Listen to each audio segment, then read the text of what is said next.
Нет, съебываются, здравствуйте. Натыхайте этим пидором по самой не болтуне. Ukrainian odd drones equipped with 2 shotguns brutally take North Korean soldiers.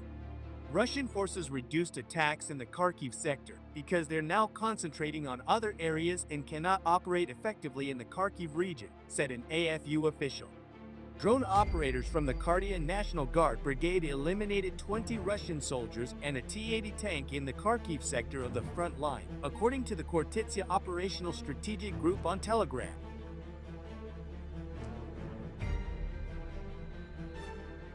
"20 fewer occupiers are on our land thanks to Korea UAV operators," reads the caption accompanying the first video shared by the group. Kiev Post could not independently verify the time and location of the footage, which shows drones dropping munitions to destroy Russian positions, a fuel truck, and a tank of an unspecified version.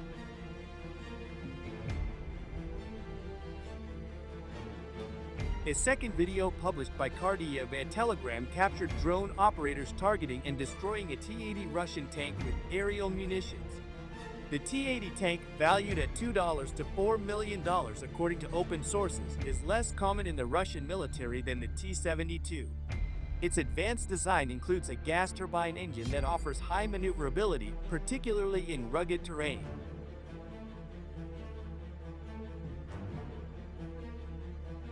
However, this engine requires complex maintenance and consumes significant fuel, about 460 liters per 100 kilometers, 62 miles on paved roads, with even higher usage off-road.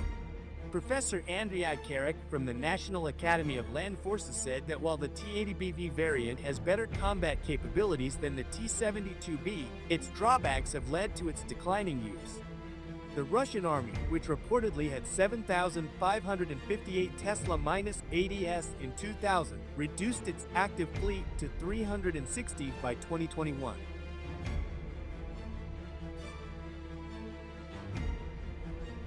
A spokesperson for Ukraine's Kharkiv Operational Tactical Group said that Russian forces had reduced their attacks in the Kharkiv sector. "I believe this decrease is because they are now concentrating on other areas of the front and cannot operate effectively in the Kharkiv region," Romanov said, adding that their focus had shifted to the Russian forces' right flank.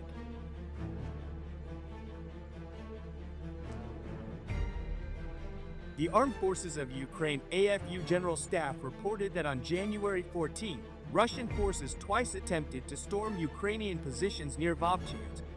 Ukraine's defense forces also repelled assaults near Lozova, Zapadny, and Dvorichna in the Kupiansk sector, where Russian troops launched 3 attacks in one day.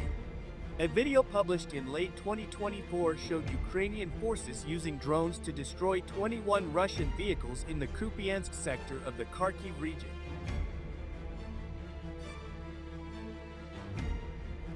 The Kortitsia Group reported that on December 18, 2024, Russian forces tried to expand their bridgehead near the Oskil River by advancing in 2 armored columns along separate routes. Ukrainian defense forces successfully intercepted and halted the advance. Destroyed equipment included 2 T-80 tanks and 9 infantry fighting vehicles.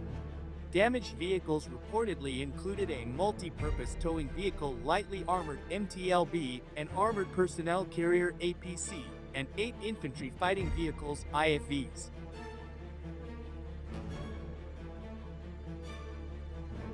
FPV drones, small racing quadcopters typically armed with warheads scavenged from RPGs, have been the signature weapon of the conflict in Ukraine. Ukraine made more than 1 million last year, and Russia is not far behind. But as electronic genres proliferate, some have suggested that the gloss is wearing off and FPVs are becoming less effective.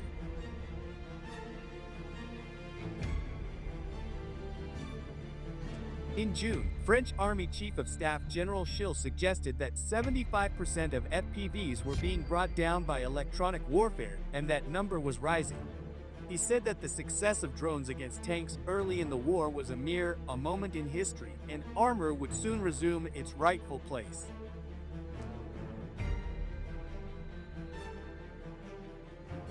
A brief survey indicates that the moment is not over. FPVs are still extremely effective at taking out even the toughest Russian tanks. In fact, we may just be starting to see what they can do, and their impact may be rising rather than falling.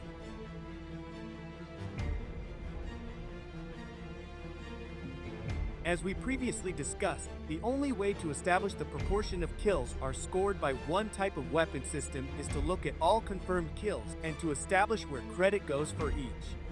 Doing this for all Russian armored vehicles would take a prohibitive amount of time, so here we are looking at one specific type, the T-90M breakthrough tank.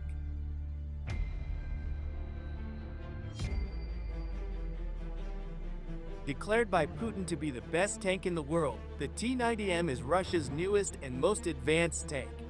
In particular, during this special military operation, the Russian term for the invasion of Ukraine, the T-90M has had multiple upgrades to protect it against new threats, in particular FPV drones.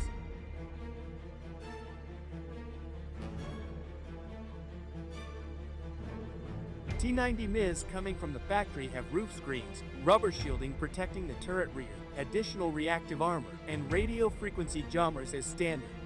The newest will also have the Arena Active Protection System designed to intercept incoming threats.